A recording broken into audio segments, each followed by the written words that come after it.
Muy buenas tardes, bienvenidos. Vamos a hablar de las formas de la violencia. La violencia política, la violencia judicial, la económica, la mediática. Vivimos bajo formas de violencia tremendas hoy día.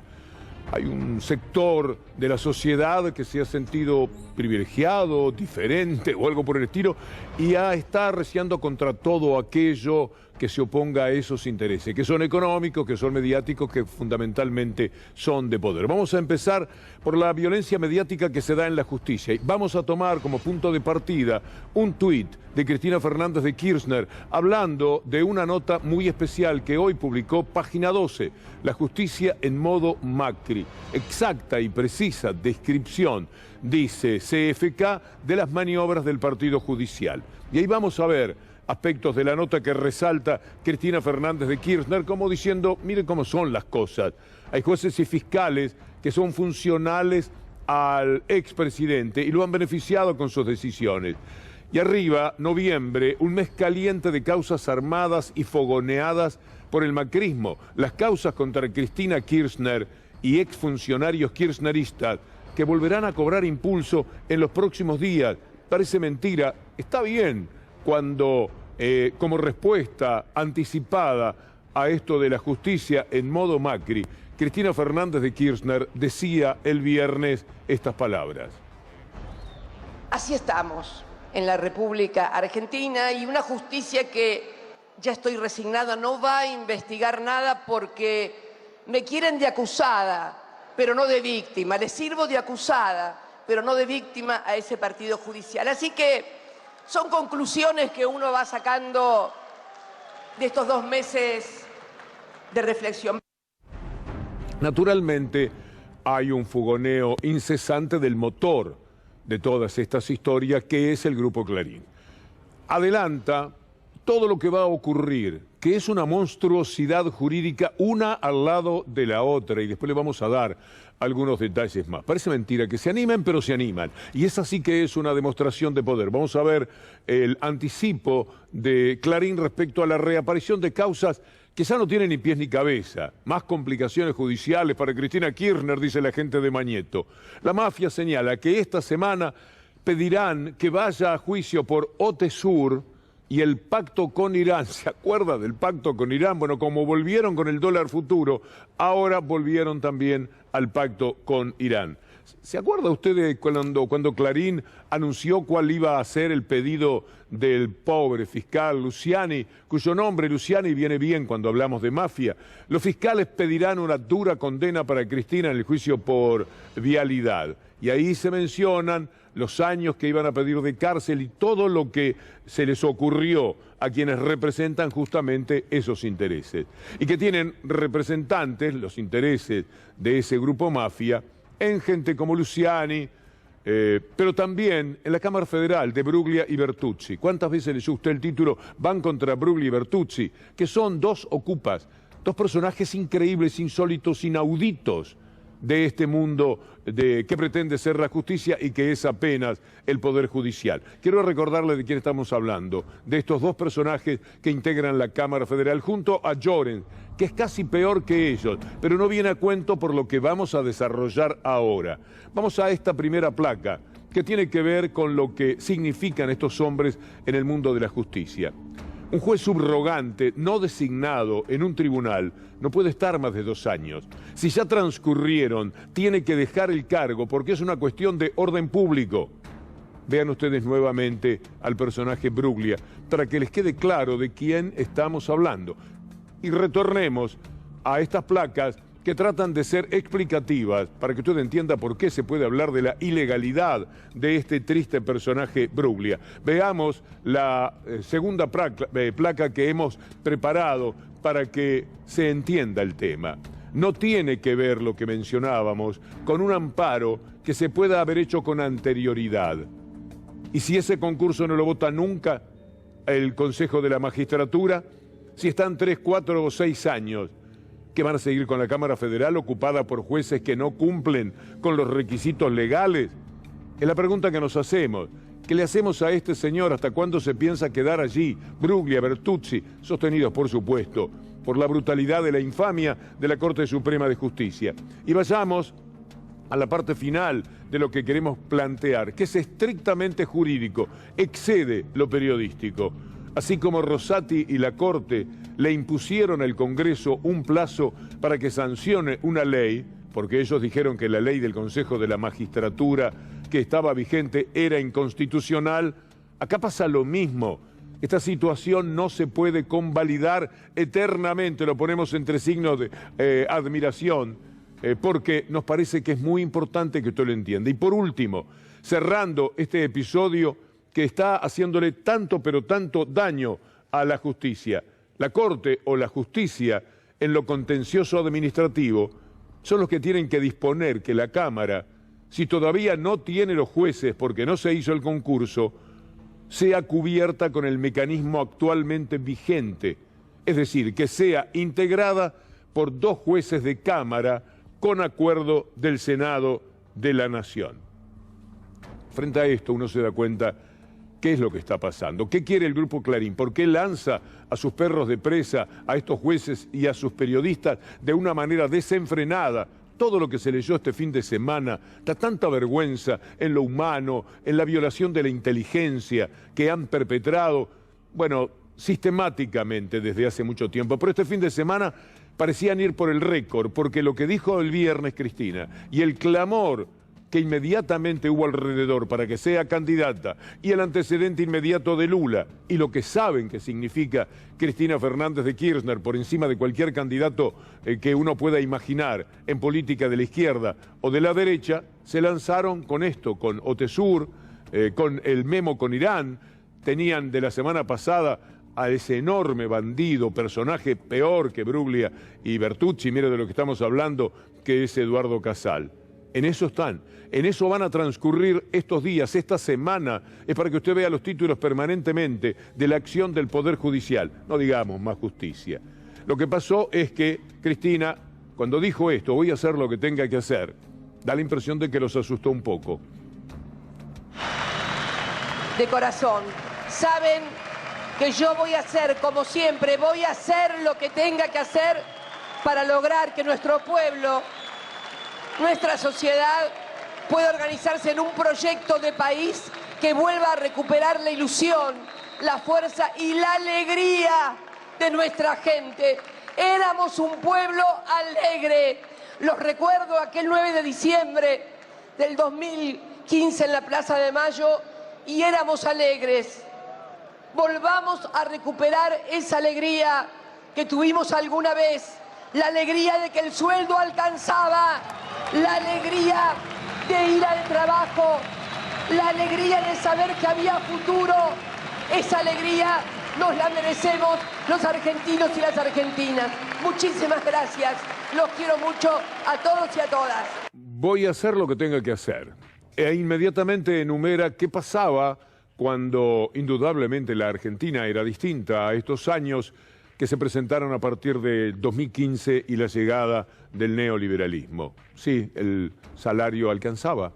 Estábamos en los tiempos de la venta masiva de autos usados y muchos, pero muchísimos, 0 kilómetros, los aires acondicionados, que motivaron que González Fraga dijera, se creían que podían vivir todo eso, jaja, ahora venimos nosotros y se va a terminar ese jolgorio de un pueblo que se puede dar determinado tipo de gustos, que puede encontrar que el goce famoso del sistema capitalista también le puede llegar, aunque sea en las necesidades que hacen a la calidad de vida de estos tiempos, también a ellos. Cuando terminó de hablar Cristina Fernández de Kirchner, surgió una especie de operativo clamor. Estoy explicando con lo que vamos a ver por qué los diarios, Clarín, Nación, fundamentalmente, y todos los que lo siguen, se lanzaron desenfrenadamente el fin de semana y los días que vienen, ya verán ustedes lo que va a ocurrir, a defenestrar una vez más, como si no lo hubieran hecho 1.000.000 de veces a CFK. ¿Cómo le quedó la gorra a Lula de CFK 2023? Le quedó perfecta y además es un muy buen anuncio. ¿Y la posición en relación a las PASO? No, no tiene nada que ver las PASO no es lo más importante, lo importante es la candidatura de Cristina. Siempre nos genera expectativa. Bueno, estamos los que queremos que anuncie ciertas cosas, esperemos que vaya por ahí también, pero ella definirá. Así que creo que es un momento trascendente. ¿Cómo le quedó a Lula la gorra? Le quedó bien, ¿no? ¿A vos te parece mal? A mí me gusta. ¿Expectativas en relación a eso? Bueno, todas las expectativas, por supuesto. A ver, si uno puede... Yo prefiero que lo resuelva ella, ¿viste? ¿Qué interpretación hace de ese canto de Cristina Presidenta? No, creo que es un sentimiento que crece de manera abrumadora, que ya es prácticamente imposible de ser ocultado, y creo que Cristina, en esa frase voy a hacer lo que tenga que hacer, está de alguna manera dando una respuesta a ese canto. Me da mucho gusto saludar a Leopoldo Moró. ¿Qué tal, Leopoldo? ¿Cómo le va? ¿Qué tal, Víctor Hugo? Un gusto en estar con usted como siempre. ¿Qué piensa del operativo Clamor y de la acción inmediata que apareció en los medios de comunicación y en la justicia sobre todas las causas que vuelven a aparecer ante el público?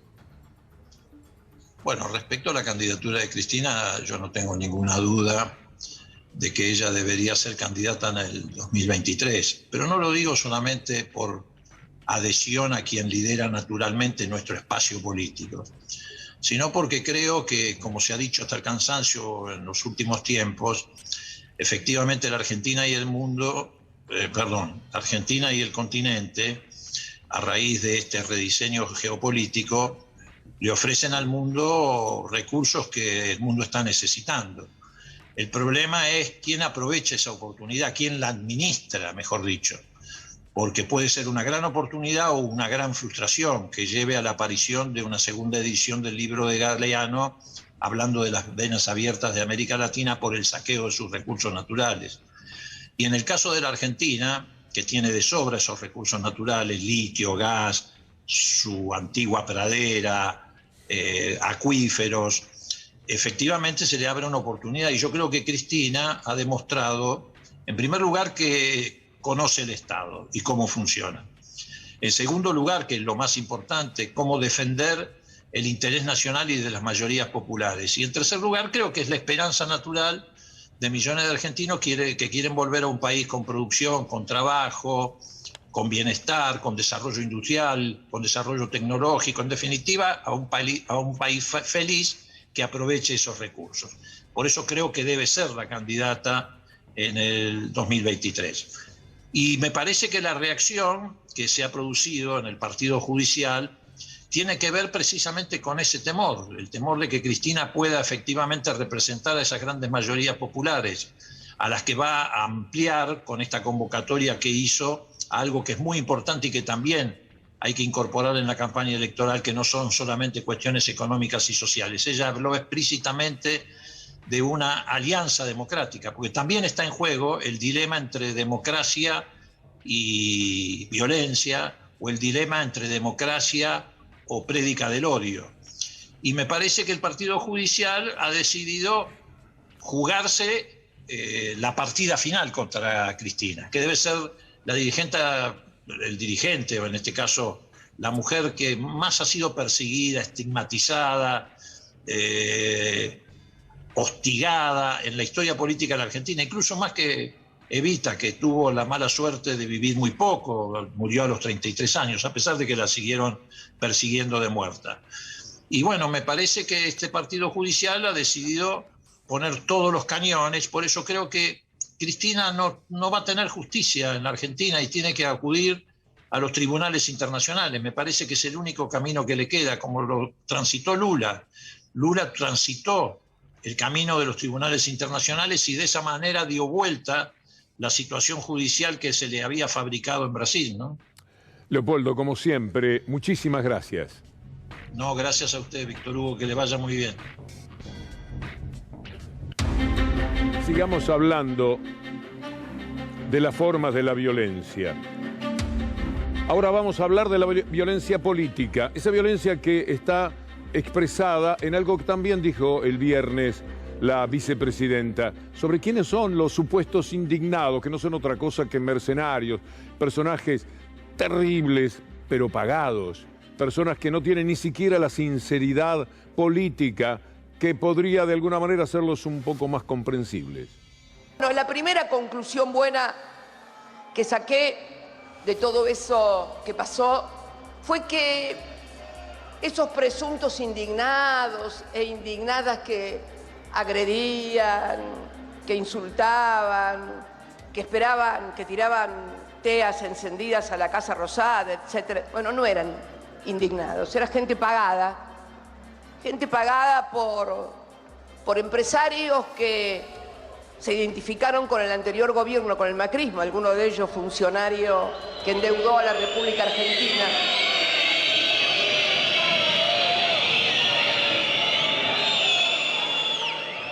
Bueno, la segunda cosa, esto no quiere decir que no haya gente enojada por las cosas que pasan, ojo, que vamos a hablar después de la economía, pero lo cierto es que esos indignados que eran reproducidos por la televisión y por algunos programas como qué indignada que está la gente con los K, con la clase política, con los políticos, porque en definitiva hablaban de gente, no estaban enojados con la política, recibían millones de pesos para hacer eso.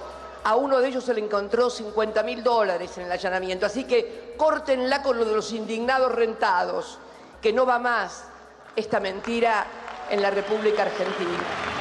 La mentira de los indignados. Veamos lo que dice el expediente en una parte que refiere justamente a uno de estos tristes personajes que además tienen inmensa cobardía personal en cada uno de sus desplazamientos, siempre accionando de una manera que los lleva a ser fuertes ante una situación de indefensión. El 13 de septiembre de 2022, el inspector Mauro Gastón Rivas, quien se encontraba efectuando su función de seguridad en Juncal, Uruguay, domicilio de la señora vicepresidenta, observó a un masculino tomando vistas fotográficas a la unidad funcional de la mencionada mandataria, procediendo a la identificación del mismo, siendo Gastón Ezequiel Guerra. Miren ustedes qué casualidad. Sigamos con lo que dice el expediente. Conforme surge del aludido sumario policial, una vecina del mismo edificio refirió que el señor Guerra se encontraba realizando trabajos de mantenimiento. Lo ayudó. La señora se identificó como Jimena de Tesanos Pinto, quien a su vez colgó de su balcón una bandera con los colores patrios. Esa es la manera argentinísima que tiene de ser esa señora, con estos violentos, con estos mercenarios. Y la leyenda, justicia independiente para una república democrática, no, si se permiten cualquier cosa. Y la tercera, de las placas sobre el expediente, tal como sostiene la doctora Ochoa, y como se desprende de las probanzas obtenidas, la conducta aquí anoticiada, obtención de vistas fotográficas por parte de Gastón Guerra el 13 de septiembre respecto del domicilio particular de la señora vicepresidenta, no puede ser entendida como un suceso alejado de sentido y vinculación con aquellas pesquisas en la causa que investiga el juzgado 8. Y ahora vayamos a otro personaje, a Morel. Nuestro destacado colega Néstor Espósito ayer presentó este informe. Cuando decidí estar en contra o ser opositor, en realidad meterme, por así decirlo, en política, ya sea militante y demás, mi espacio de afinidad era el espacio de Javier Milei, el movimiento liberal, entonces decidí meterme en un grupo de liberales, ¿sí? Donde, bueno, lo que hacíamos era salir a repartir folletería y demás con respecto a la candidatura de Javier Milei, ¿no? No soy una persona violenta, ¿sí? Por lo tanto, en las actividades jamás se me va a ver pegándole a alguien, jamás se me va a ver maltratando a alguien, jamás se me va a ver sí insultando, pero no presentes. Lo de Cristina fue el 1 de septiembre, lo del intento de magnicidio, estamos a 21 de octubre, y realmente yo desde ese día no hice más nada. En tiempos de violencia política, no puede sorprender que una de las que dirige ese coro tan desagradable de insultos, de improperios, de llevarse todo por delante, de amenazar, por supuesto de espiar, de ocultar, de ser cómplice de crímenes monstruosos que se han cometido. En primer lugar siempre pensamos en Patricia Bullrich, que ahora sacó un tuit diciendo: presten ustedes atención a lo que significa. Ella dice que si ella es presidenta, los moyanos van presos. Aquello que intentó Macri a través de los espías y la presión al juez Carzoglio, ¿se acuerdan? Bueno, pero dice: conmigo los aprietes no van. En mi gobierno, si violás la ley, vas preso. Te aviso, dice Patricia Bullrich. Bueno, a propósito de esto, Máximo Kirchner tenía alguna idea con relación a que si esta mujer amenaza a los propios, ¿cómo no creerle qué sería capaz de hacer, en este caso contra los Moyano? Cuando vi las explicaciones del Conmigo no se jode, porque había disentido en cómo se había resuelto el tema de las vallas, justo aparte, días antes, ahí en la casa de Cristina y Juncal, Uruguay, me imaginé esa persona, si ante una crítica tan frágil, tan casi que no le quedaba otra cosa que decir, y con mucho respeto ejercida, le dice: conmigo no se jode, te voy a partir la cara. Entré a pensar en los trabajadores y las trabajadoras de la Argentina si esa persona gobernara y no hacemos lo que ella quiere. Si así se pone, porque alguien disiente dentro de su mismo espacio político, ¿cómo se pondrá cuando tenga el poder, si es que el pueblo la votara, a la hora de que un pueblo resista medidas como la que quiere tomar de ajuste en contra del bolsillo del pueblo argentino? Hay que tener responsabilidad, argentinos y argentinas, a la hora de votar. Las formas de la violencia. Las formas de la violencia ahora mediática. Quiero presentarles un ejemplo. ¿Qué no ocurrirá en torno a Cristina Fernández de Kirchner si el grupo Clarín, la gente de Mañeto, fue capaz de convertir una historia que hasta podría ser risueña en algo que hace a la condición de mafiosos, ya sea el dueño de todo o los que trabajan de porteros de los prostíbulos mediáticos en los que se han convertido todos los elementos de prensa del grupo Clarín? Miren ustedes lo que ocurrió. Yo tengo un programa de radio a la mañana y a la noche estoy aquí. A la mañana, al otro día de aquel tipo de campera de Estados Unidos que habló en Gran Hermano, hice un comentario. El comentario era sobre Telefe, que es de Paramount, que naturalmente responde a la Embajada de Estados Unidos. Mire qué sorpresa podría haber en todo esto. Razonamiento de tipo periodístico con el que se puede estar de acuerdo o no. Alguien dirá: no, por más que sea la Paramount, ¿vos te crees que la Embajada de Estados Unidos se va a meter en eso? No. ¿Y vos te crees que Telefe, por ser un canal norteamericano, va a actuar siempre contra un gobierno democrático? No. Bueno, son puntos de vista. Uno dice el suyo. Vamos a recordarlo brevemente. Cuando Telefe lo pone ahí, sabiendo cómo juega Telefe en los temas políticos, sabiendo la basura del informativo de Telefe al servicio de la derecha, de la Embajada de los Estados Unidos y del PRO, con un tipo que el que hace el noticiero era el asesor de Macri, y en un canal regido seguramente por los intereses de la Embajada de los Estados Unidos. ¿Vos te crees que es casualidad que aparezca un tipo diciendo en un programa que tuvo 23 puntos que Alberto Fernández, el presidente, lo quiso coimear? Acto seguido, alguien, un imitador destacado, conocido, en su programa de radio, a la tarde, toma estas palabras y me imita de esta manera. Recordemos que atrás de Alfa está Paramount. Están los Estados Unidos de Norteamérica. Tiene que meter una R, ¿viste? Está el imperialismo yanqui. Como Alfa no tiene. Están los Estados Unidos de Norteamérica que quieren marcarnos la agenda. El tipo me imita. No sé si yo hablo de esa manera, pero a lo mejor alguno, si le aclaran, puede pensar que está bien la imitación. ¿Qué pasó después? Yo vine aquí al programa y dije lo mismo que había dicho por radio, no cambio. Entonces, el grupo Clarín sacó esta nota. Mire usted lo que son capaces de hacer. Esta es apenas una anécdota, pero para mostrarles que cuando se trata de mafiosos no se andan con chiquitas, son realmente peligrosos. Lo podemos ver. El artículo del diario, están dando mal el artículo del diario, la máquina no quiere. Lo de Canal 13 está, del domingo. Bueno, veamos lo que hicieron. Olvídese del periodista, no que se olvide, lo digo peyorativamente. A mí no me interesa el periodista que defiende con uñas y dientes a Clarín y naturalmente pertenece y allí está su vida, y que viva su vida. Cada cual arrastra su cruz como puede en este mundo. Pero antes de eso que ocurrió en Canal 13, veamos ahora sí lo que puso Clarín. A ver, Ariel Tarico, así se llama el imitador, predijo el comentario. ¿Por qué lo hacían? Sobre Alfa, Gran Hermano, lo que usted acaba de escuchar que yo había hecho a la mañana. El humorista había bromeado respecto de la posible reacción del periodista. Esto es para bajarle precio a lo que uno dice. Uno es previsible. Yo lo tomé con humor aquel día. Usted a lo mejor se acuerda, estaba mirando, dije, bueno, está bien ser previsible, porque puede haber una cierta coherencia detrás de la previsibilidad. Es natural que si se juntan estas mafias, yo diga ciertas cosas que también ustedes deben conocer de memoria. Pero no era verdad que el humorista, que por supuesto se cayó, dijo, bueno, me salió bien esto sin querer. No dijo, no, lo que pasa es que yo escuché lo que dijo de mañana y por lo tanto hice la imitación de lo que había escuchado. Cuando yo a la noche digo lo que digo, aparece este miserable grupo tratando de tomarme el pelo. Y no conformes con eso, lo hacen en este programa de televisión. Esto que pasó es genial. Tarico, en Rivadavia, en el programa de Johnny Viale, hizo una teoría delirante, en broma, por supuesto, sobre Alfa imitando a Víctor Hugo. Un par de horas después de esto de Tarico, el mismo día, un par de horas después, escuchá lo que dijo Víctor Hugo Morales en persona, no imitado, en C5N. Mirá.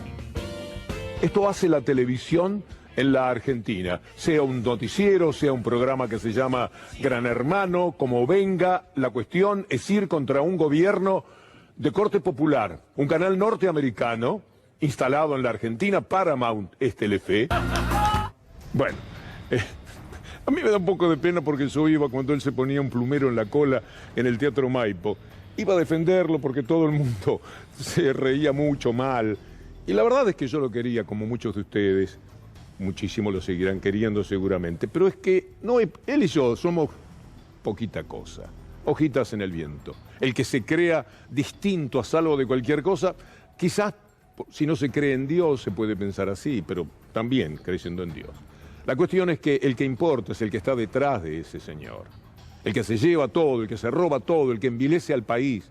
El que es capaz de atacar a un periodista porque un imitador imitó lo que había ocurrido y después lo venden a la gente como que había sido un gran anticipo del imitador. Nada, contra el imitador pobre no iba a salir a aclarar, después de todos los elogios que había recibido porque poco menos era un adivino. Y a mí no me importó en su momento, dije, está bien, soy previsible, para no entrar en detalle, porque finalmente es una anécdota que me da vergüenza contar, pero sirve como ejemplo, para mostrarles a ustedes de lo que son capaces, hasta dónde llegan. Imagine ahora, la vicepresidenta que pueda ser otra vez presidenta, Cristina Fernández de Kirchner. Si a este señorito le hacen esto, a este pobre personaje, ¿qué no le harán? A la mujer que quiere cambiarle la historia del país, que quiere evitar los robos de ese canal que justamente el periodista tenía una denuncia que debe ser de las más maravillosas, los denunció por haber sido asesinos durante la dictadura, está escrito, lo hemos presentado en alguna ocasión en otro contexto. Los atacó porque en aquella época tenían 700.000 medios de comunicación y los mostraban y decía, esta gente es dueña de sus pensamientos, de sus actitudes y de esto y de lo otro. ¿Se acuerda? Imagínense ahora los dueños que son de nuestra vida. Se agregaron a todo eso más medios y más periodistas. Cada cual hace la vida como puede, no vamos a entrar en mayores detalles. El que importa es el que está detrás de la fachada, detrás de esos telones oscuros donde seguramente vive, teniendo que usar la voz de todo personaje que se preste a ponerse de rodillas frente a él. Esto hicieron. ¿Y por qué? Porque de todas maneras siempre hay un poder mediático que ahora se desventuró por completo, pero que siempre tuvo una influencia muy grande. Vamos a recordar palabras del argentino creo que más admiro, Leonardo Fabio. Hace 10 años, se cumplieron el sábado, murió Leonardo Fabio. Y sobre los medios decía: y medito en toda la gente que deambula por la calle, en toda esa gente que va confundida por la desinformación, o la malintencionada de la desinformación. ¿Y cómo ves el país, Leonardo? Maravillosamente bien. Creo que vamos a ir para adelante. Hay muchos problemas que sortear, muchísimos, pero tenemos, mal que les pese a mucho, un gobierno decidido. Yo creo que ella necesita una coraza como las lamparitas que usábamos cuando era pibe, y adentro venía la vela que iluminaba todo. Porque los vientos son tan embromados, los que vienen de todos lados. Pues hay que luchar contra tantas cosas. Y ahora viene la más jodida, viene la más brava, que es el tema de los medios. O sea, sí, que se vayan preparando, ajustándose los cinturones. Las formas de la violencia. También está la violencia económica. Miren ustedes lo que Sobredosis, en su notable programa del sábado, presentó sobre este tema. Es absolutamente cierto que el presidente Macri logró un acceso excepcional, como lo llama el IMF, de la mano del presidente norteamericano Trump. Donald Trump. Sí, que se portó muy bien con nosotros. Él fue el que apoyó el proyecto del fondo. Pero una vez que el presidente norteamericano, en rapidez, monto, consiguió eso, el staff del fondo, de la mano de David Lipton, que era el número 2 de Lagarde, le hizo un programa. La ayuda más grande de la historia que ha dado el Fondo Monetario Internacional. Nunca el fondo, en tan poco tiempo, puso tanto dinero. Cuando uno ve la torta del fondo de préstamos, la Argentina tiene hoy la mayor parte de la cartera. Eso ha sido algo inédito, producto de un apoyo político. Yo la verdad que tuve mejor relación con Macri después de mi año como presidente del Banco Nación adentro, y lo tuve mejor afuera que de adentro. Y él me consultaba bastante, yo me veía con él. Me preguntó, recuerdo, ¿qué opinás del acuerdo? Le dije, perdés la elección. Me dijo, no, si me están dando la plata para ganar la elección. La plata del fondo, que es la plata de los demás países, la usamos para pagar a los bancos comerciales que vencían y que se querían ir. ¿Por qué se querían ir? Porque tenían miedo que vuelva el kirchnerismo. No, si me están dando la plata para ganar la elección. Quiero que quede claro, porque es importante. 2 de cada 3 pesos que tomamos de deuda fue para pagar deudas del gobierno anterior. No, si me están dando la plata para ganar la elección. Sí, pero te están imponiendo un programa. Me digo, tenés que ser ministro. Digo, de este programa no. ¿Por qué? Porque un ministro y un presidente del Banco Central acá con Lipton al lado toma mate. ¿Qué voy a hacer como ministro? Y si el programa lo van a hacer ellos. También el sábado se cumplieron 17 años del no al ALCA, ¿se acuerda? ALCA, ALCA. Y hay una película al respecto, El renacimiento de la patria grande, que al cabo de 17 años vale la pena rememorar en este minuto y medio que nos lleva a lindas épocas.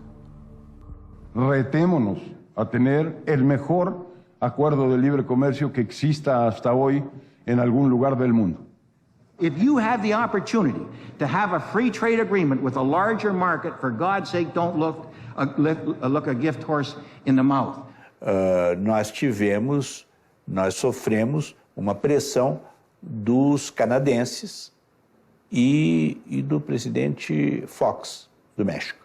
Na época, o nosso discurso era de que a ALCA iria transformar os países da América do Sul apenas em compradores diretos de produtos americanos, ou seja, se fosse implantado tal como queriam os americanos, eu penso que nós estaríamos mais destruídos do que nunca. Why you wouldn't want to have access to U.S. markets? Trade agreements reduce barriers and tariffs. That's what they do. That's why you have a trade agreement. They don't make it harder to access markets, they make it easier to access markets. Tomemos todo el tiempo que sea necesario para que esto sea la construcción estratégica y no una salida coyuntural, porque las salidas coyunturales sabemos cómo terminan. Pero el libre comercio no va a solucionar nuestros problemas de empleo, ni de pobreza, ni de miseria. Olvídense de eso, los que todavía creen en ese cuento. El cuento de que las inversiones, de que el libre comercio, de que la inversión extranjera, vamos a seguir oyendo ese cuento. No invalidamos, no descalificamos, no nos queremos dueños de ninguna verdad. Pero también es justo que nos respeten. Es lo que estamos pensando nosotros. Es lo que pensamos. Y somos naciones también. ¡Alca, alca, al carajo!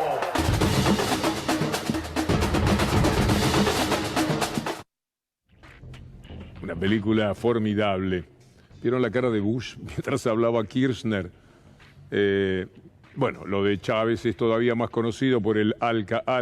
La cara de Fox, el que era presidente mexicano, qué distinto a López Obrador de ahora, ¿no? Qué diferencia. Bueno, han pasado algunos años y algunas cosas cambiaron para bien y otras cambiaron lamentablemente para mal.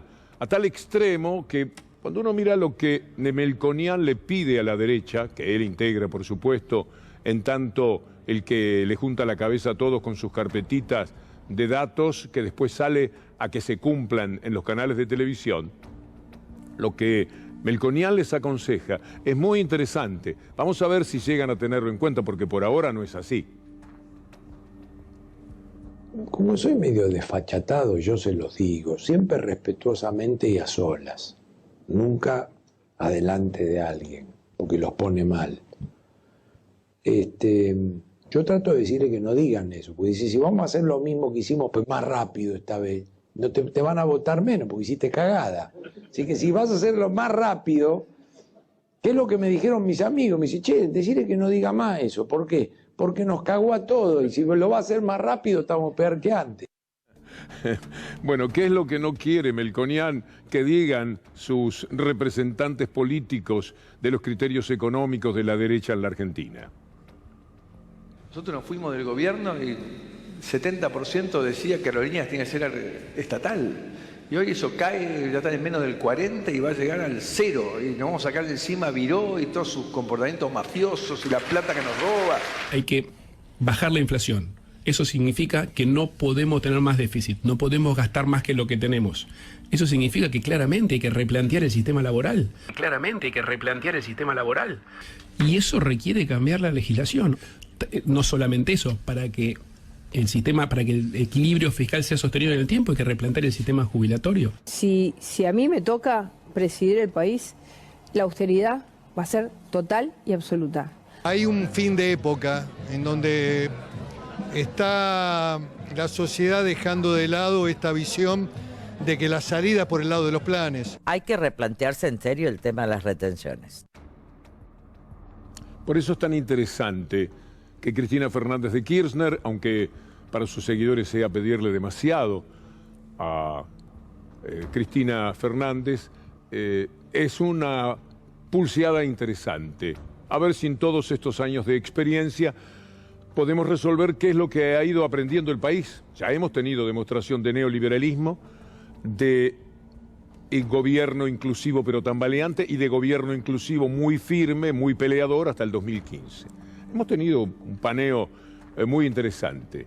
Que Cristina Fernández de Kirchner sea candidata y diga lo que vamos a escuchar ahora en oposición a lo que recién estábamos compartiendo con ustedes, es muy pero muy interesante para una verdadera y definitiva pugna electoral en la República Argentina.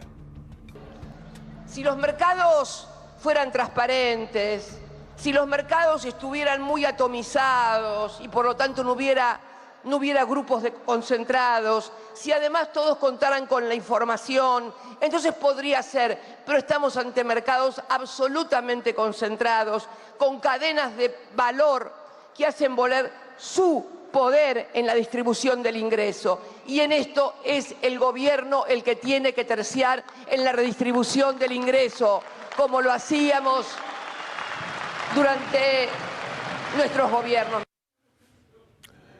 Vamos a recordar algo que anoche, en un programa que admiro y es Caníbales, dijo la doctora Natalia Salvo sobre la señora a la que acabamos de escuchar y el mundo del trabajo, el rol del trabajo en los planes de esta mujer. La innovación tecnológica puede irse por la canaleta de acrecentar las ganancias extraordinarias o irse justamente a recuperar el valor trabajo como dignificación. Y esto es lo que está pasando si vos intentás plantar un modelo económico de valorización financiera, destruís la industria y te llevas puesto ese tipo de laburo, ¿no? Esa innovación tecnológica tiene que ir para mejorar y de última para distribuir el trabajo existente, que es la discusión laboral hoy en día en el mundo. Y fíjense como tanto en el discurso de Cristina como de Máximo fue central el tema del trabajo. Cristina lo dijo, no hay mejor lugar para estar que al lado de los trabajadores y las trabajadoras. Al peronismo lo odian porque fue el que puso en la centralidad a los laburantes para discutir el modelo político y económico. Pero además, yo nos pregunto, ¿no? Colectivamente, ¿qué forma de poder acceder a los derechos tenemos en un modelo de consumo si no es a través de la remuneración? Por lo menos la mayoría de nosotros. Entonces los derechos, otra vez, no se gozan por generación espontánea. Y el peronismo es trabajo, remuneración y felicidad. Y esa felicidad en este modo de producción es a través del salario. No hay otra. El salario Eso por lo que están luchando hace 50 días los médicos residentes en la ciudad de Buenos Aires. Qué desparejo que es todo, qué inhumanos que son, qué poco reconocen a aquellos que estaban en el corazón de la gente y que todavía deberían estar en el corazón de la gente, que también tendría que no pasar por la vereda y mirar simplemente cuando protestan hace 50 días para tener un destino y un reconocimiento un poco mejor. Veamos esta información que tiene que ver con los residentes, los médicos residentes en la Argentina. Se trabó la máquina, bueno, la máquina es a veces caprichosa. ¿Podemos ver lo de Madrid? Ahí está, vamos a la noticia entonces. Se agrava el conflicto con los residentes, dicen nuestros amigos de Tiempo Argentino. Saludo para Ricardo Gote y toda su gente. Casi 50 días de lucha y sin atención médica en hospitales porteños. Este lunes inician la 8ª semana de lucha con charlas y consejerías en salud. Para el martes, para mañana, lograron que los gremios mayoritarios decretaran un paro total. Vamos a estar naturalmente siguiendo estos temas. Y miren cómo el neoliberalismo se parece tanto. El neoliberalismo de la ciudad de Buenos Aires y el neoliberalismo de una ciudad como Madrid, administrada por una antiperonista furiosa como la señora Ayuso y naturalmente con la misma piel política de un Rodríguez Larreta. Mire lo que pasa allí. Es exactamente igual de crítica que cuando empezó. Ya se sabía que no se podían cubrir 80 centros con personal de 40 y de hecho ahora que empieza la huelga y hay mínimos, solamente van a cubrir 40 centros, 44 centros. Quiero decir, ellos mismos reconocen que no hay mínimos para cubrir más, con más médicos el resto de los centros. O sea que nos parece un absoluto despropósito, no sabemos qué es lo que pretenden ni a dónde quieren llegar. La Consejería de Sanidad además nos ha incrementado 100 horas anuales nuestra jornada laboral. Veníamos haciendo 1.536 horas, ya que trabajamos a turnos, y directamente la Consejería de Sanidad nos ha metido una jornada diurna sin tener en cuenta nocturnidades, ni festivos, ni nada. Han dejado a la población rural sin asistencia cuando la tenían y no están arreglando nada. Están empeorando absolutamente todo, están machacando a los médicos, están machacando a los profesionales y parece que nos quieren echar de Madrid. Qué decepcionante resulta mirar el mundo, tan ingrato. Yo recuerdo de los primeros informes que pasábamos de médicos que morían, trabajando con sus pacientes, morían ellos, salvaban vidas y muchas veces entregaban la propia, igual que en la República Argentina. Yo podría decir en el mundo entero, y me parece que no me equivocaría, no demasiado. ¿Cómo el mundo se olvida de esto? Cómo aquellos que salvan vidas, aquellos que están al lado del padecimiento de nuestras familias, de nuestros amigos, aquellos que nos cuidan, aquellos que se queman las pestañas durante años para una carrera que no cualquiera puede asumir, hay que tener una profunda vocación de servicio, una gran humanidad, no solamente ganas de hacer algo con la vida, porque para hacer algo hay muchas cosas mucho más accesibles y fáciles que estar siempre cerca de la vida y la muerte, ayudando a la vida. Que no reconozcan a esas personas hace que el mundo sea invivible. Imagínense lo que queda para los demás. Sobre todo porque venimos de un tiempo tremendo, atroz, de una pandemia en la que como nunca quedó claro quiénes nos curan, quiénes nos salvan, médicos, enfermeros. Esos enfermeros que luchan en Buenos Aires porque les reconozcan la condición de profesionales. A veces el mundo... Por eso es que tenemos todavía cosas para decirle, pero después de la pausa. Vamos a la parte final de las formas de la violencia. En este caso, todo lo que implica la violencia del discurso, el discurso de la meritocracia. Alguna vez hemos leído a Friedrich Hayek, que fuera premio Nobel, naturalmente un hombre de la mayor derecha económica que uno pueda concebir, un ideólogo total de la derecha, muy pero muy seguido por quienes promocionan justamente temas como la meritocracia. Yo recuerdo que Hayek decía que hay que darle reglas de juego al mundo, buenas reglas de juego, y después aceptar que las reglas de juego determinan, como en los juegos, que haya ganadores y perdedores, y que los que ganan tuvieron más habilidad o el azar los ayudó, pero que son los ganadores y que lo demás mala suerte. En algún tramo, yo recuerdo que hasta niegan la existencia misma de la sociedad, aunque te parezca raro, esto filosóficamente en la discusión puede sostenerse a favor de la existencia solo del individuo, y la sociedad no cuenta. Thatcher y Reagan hicieron todos los desastres que dejaron para el mundo opinando de esa manera, siguiendo esa ruta del tal Hayek y por supuesto de los Friedman y de todos los demás, gente que han cometido un genocidio con el mundo. Porque justamente pensando así, lo que determinan es que ahora, como les decimos habitualmente para que tenga en cuenta el dato, cada 4 segundos alguien muere de hambre en el mundo en medio del sistema capitalista. Y miles de millones viven en la más extrema pobreza. Y millones no saben cuándo van a volver a comer. Esto es lo que han conseguido con esto de la meritocracia. Pero se defienden a brazo partido porque se quedaron con los medios, se quedaron con todo lo que significa el poder y ganan la batalla cultural. Esto ya lo hemos hablado hasta el cansancio. Monedero, Juan Carlos Monedero en España lo hace muy bien. ¿Qué es la cultura del esfuerzo? Dices mientras perdonas impuestos a los ricos y recortas servicios públicos pagando a los que te prestaron la escalera. ¿Qué es la cultura del esfuerzo? Y tú me lo preguntas, cultura del esfuerzo eres tú y los tuyos, Isabel Díaz Ayuso. Con esfuerzo y con compromiso, con tesón y con paciencia pueden alcanzar muchas de sus metas. Pero les falta esa cultura del esfuerzo. La cultura del esfuerzo de toda la vida es mirar para otro lado mientras los demás te lustran los zapatos, tomarte unas cañitas y unas gambitas en un bar del barrio de Salamanca mientras los ancianos en las residencias de Florentino Pérez comen una latita de sardinas, porque eso es lo que le ponen en el menú de los ancianos Florentino Pérez. Bueno, el rey de la defensa de la meritocracia aquí es Mauricio Macri. Lo acompaña en general la gente de la derecha, pero Macri encontró ese caballito de batalla y le da a la cuestión de la meritocracia, la única manera que él cree que hay de explicar la brutal fortuna que tiene, sin contar que meritocracia minga, diría De Angeli. ¿Qué meritocracia? Si toda la vida fueron negocios con el Estado, empezando por la dictadura. ¿De qué hablan cuando se refieren a la meritocracia? Encima de ser injustos y de ser crueles y de ser poco humanos, en el fondo son también pero muy hipócritas. Escuchémoslo.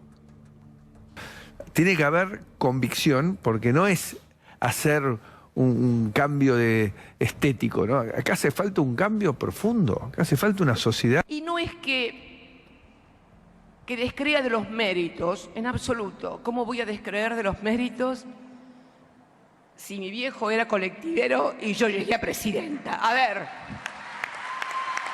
Pero una cosa es el mérito y el esfuerzo individual y otra cosa es la meritocracia, que es una distorsión, que es una deformación del concepto de mérito.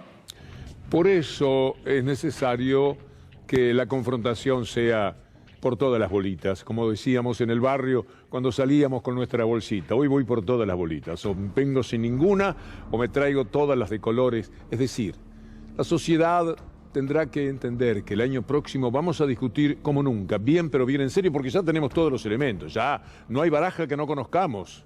El que no las conoce es porque no ha querido, porque no ha tenido responsabilidad ciudadana, porque también es verdad que aún muy ocupados y con muchos problemas, hoy día los elementos para saber qué es lo que ocurre son unos cuantos, están a disposición. Basta la computadora propia, la del hijo, la del trabajo, para que entendamos la posibilidad de chequear cada una de las cosas que se dicen desde el mundo de la política.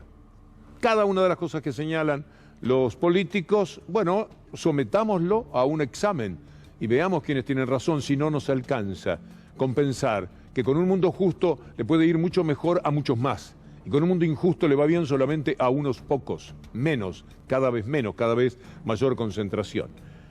Mire usted lo que pasa en ciudades como Vancouver, Canadá. Tenemos una idea de Canadá. Mire esto, lo que hacíamos el otro día por las calles de San Francisco, después por la de Los Ángeles. Usted va a ver el recorrido por el mundo de pobreza. Después venga a hablarle a la gente de meritocracia. Venga a hablarle de que todo se resuelve, como dice Hayek, con el azar y con las habilidades personales. Este es el fracaso brutal del capitalismo, que es exhibido cada vez que aparece un gran edificio, un lujo inmobiliario, como el triunfo del progreso. Mire usted lo que sucede en Canadá. Vancouver es una ciudad con un clima ideal, una ciudad extraordinaria. bueno, un mundo que grita basta, detengámonos en esta esquina, ahí paramos. Porque si no, el recorrido es de kilómetros y kilómetros de esta espantosa pobreza. Mira Meloni, que dice, la primera ministra, sin corazón, el día que haya que hacer un trasplante, el de ella está perfecto porque está sin uso. La dejamos para mañana, Meloni, ¿verdad? Sí, bien. Tenemos mucho camino para recorrer sobre estos temas, ya lo sabe, uno es previsible. Y además están los imitadores que toman lo que decimos a la mañana y le adelantan un poco lo que vamos a decir a la noche. Quiero agradecer a Javier Pérez. Todo esto, todos estos materiales, toda esta lucha por hacer las cosas casi perfectas, es de gente muy querible. En sonido Javier Loice, ahí en el Graf estuvieron Nicolás Barreiro y Julián Jerez. Y acá, Pato del Vecchio. Gracias, Pato. Con Ana Genia Sánchez, Juan Pimontes, Onganía de la dinastía de Charlie, muy capos en el mundo de la televisión, y Julián Capazo, un todoterreno incomparable. Amigos, llega nuestro buque insignia, como decimos todos los días, llega Minuto 1, un recorrido muy pero muy importante del periodismo televisivo de nuestra América Latina. Nos ponemos en marcha con ese programa, nos convertimos como ustedes en telespectadores y los invitamos para mañana después de la señora Daniela Ballester para presentarles esta hora de nuestro programa. Hasta entonces.